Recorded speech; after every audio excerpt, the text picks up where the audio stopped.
Welcome to 2002. Sydney lived up to its name as the New Year's Eve capital of the world last night, putting on a spectacular fireworks celebration.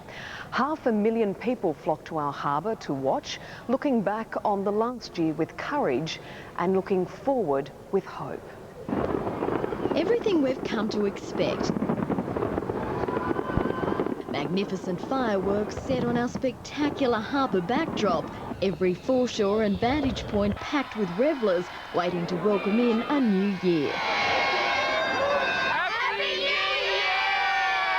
But last night was also a little different, as much a celebration of what's to come as a tribute to all that's past. A touch more subdued and a few less people, but we still put on a damn good show, although some thought it could have been done a little more quietly, as Sydney-siders and tourists from across Australia and around the world set out with hope in their hearts, mirrored by a themed celebration of the Australian spirit up the sky and floated around the water, and it seemed to work. Happy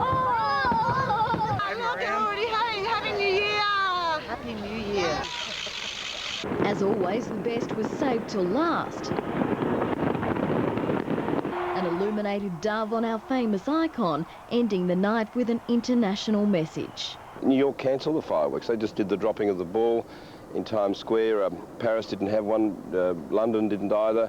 And there's Sydney celebrating and giving this great symbol of peace, the dove, to the whole world.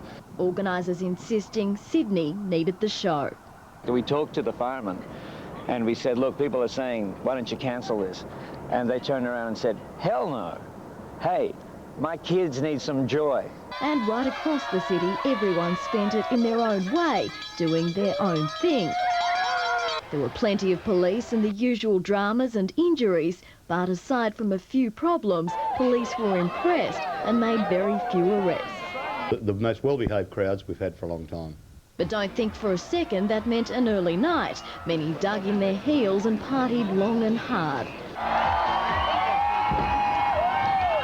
This morning, as the city spruced up and swept away the 75 tonnes of rubbish we forgot in our excitement, some were sleeping soundly.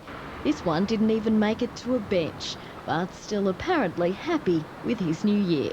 Jessica Hocking, 10 News.